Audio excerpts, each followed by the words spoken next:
So this is it, the final stage of the glycogen depletion. We've gone 3 days with next to no carbohydrates, and this is our final workout where we get every last bit of glycogen out of our system. Basically, we're just going to do a ton of different movements, moderate weight, just use up all the energy possible, alternating between muscle groups. I didn't do anything special, to be honest. I think from the previous 2 workouts I was depleted anyway, so I just went from a pull to a push to a shoulder to an arm exercise. I'd read in an article that you're not supposed to do legs. The reason for this is that it takes the legs like 7 days to fully recover in order to get a certain look on stage, but as I'm not doing this to go on stage, I did do some leg exercises as well, just to make sure that I get the most out of the glycogen replenishment. So I don't know if that's right or wrong, that's just something I did. So at this point I'm completely brain dead, absolutely drained. All I can think about is the food I'm about to eat in an hour's time. The carbohydrates, the sugar, I'm just so excited at this point. I just really have been obsessing about food. So one last little pose, completely glycogen depleted. Then I stepped on the scales at 15 stone, 5.5 pounds.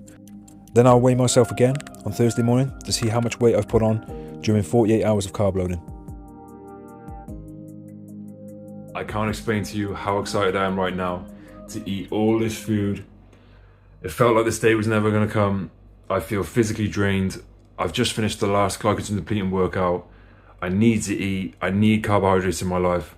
So I'm going to prep this and get eating because I just cannot wait any longer. So this is what it seems like I've been thinking about constantly for the past month.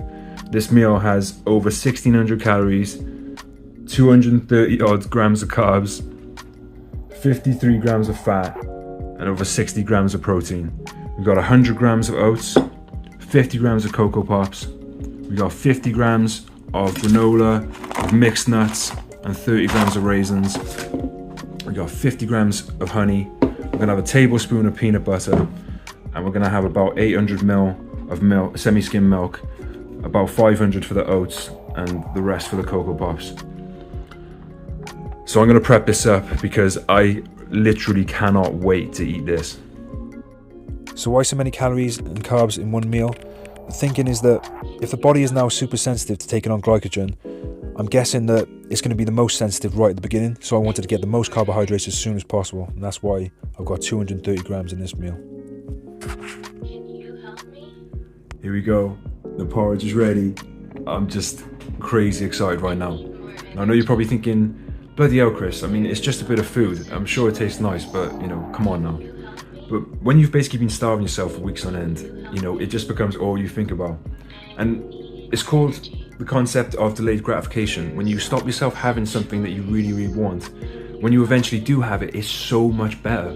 You know, you reward yourself for, you know, achieving something, and that's what it feels. So anyway, that's enough talking right now. I gotta get down to business, okay? It's gonna get a bit X-rated up in here, so I'm afraid you can't see. Oh, I'm gonna let you see one thing, okay? And that's the drizz. Okay. Move it down here. Oh my god, I'm so excited. Alright, check this out. Oh man. Oh my god. Save a bit of that.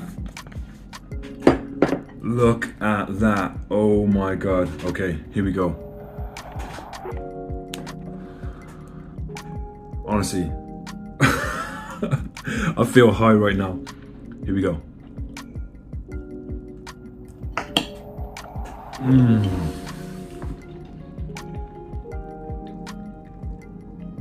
Oh my god. You definitely can't see this.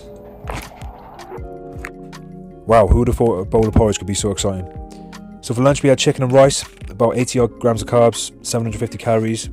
Also had 2 bananas and 12 pieces of French toast. Just trying to keep the carbs consistent throughout the day. And then another thing I was really looking forward to, and that is enchiladas for tea. I'll do a full macro breakdown at the end, guys. Basically I had 6,000 calories and 800 grams of carbs a day. Originally I had plans to do a lot less carbs, but then I read an article last minute that basically recommended much higher amounts of carbohydrates. I also watched a video where somebody else did a peak with even higher amounts again, so I decided to go on the higher end. Last time I did a carb load, it definitely worked, but it was on the lower end, so I wanted to try a higher amount. Now this could be a mistake, but again, as I'm not actually prepping for a competition, I feel like now is the time to try things out and learn and see what happens. So I can't remember what I was originally going to do. I think about 500 grams of carbs, but I bumped that up to 800 grams of carbs on day 1, 600 grams of carbs on day 2, and then basically I was going to go for 1800 grams of carbs total. So that gives me 400 left for Friday. Now if it turns out that the first 2 days was too much and I feel way too bloated, or it just is not looking right on the Friday, then I can just drop the carbs down. Or if I still feel like there's room for more, then I can have more. This is something that I'm really trying this as I go. I don't know what's going to happen. So like I said, this might be a mistake. I might not be anywhere near lean enough to justify this.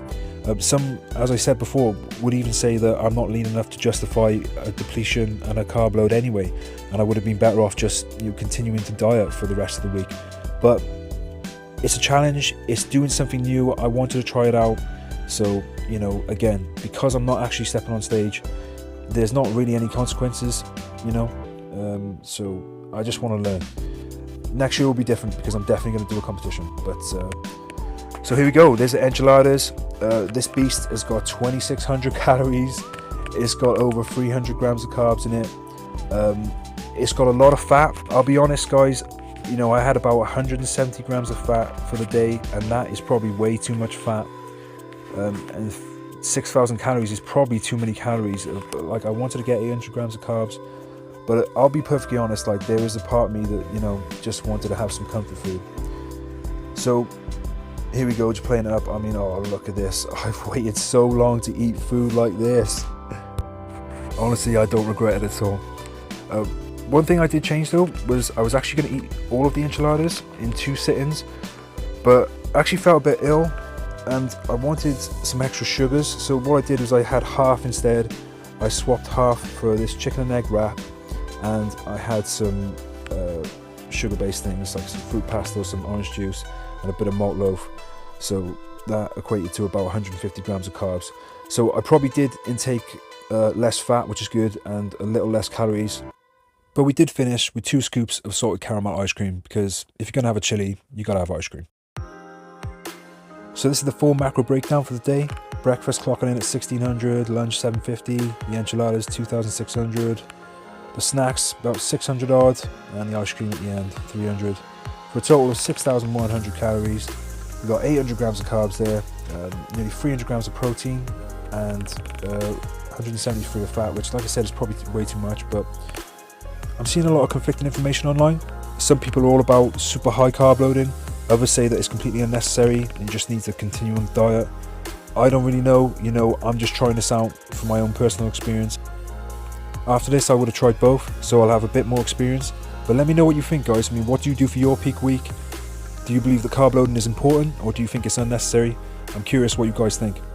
So I've got one thing left to do, and that is to dehydrate, ready for Friday, to try and look my absolute best. Thursday morning, I'm going to go to the gym and do a little pump workout to see how the carb load has gone. If I was doing a competition, I wouldn't do that. I would just wait till I got up on stage. But as the goal for me is to go to Spain and look my absolute best, I might not get a chance to do any posing over there because, I just want to enjoy the holiday. So I figured I'd do it just before I go.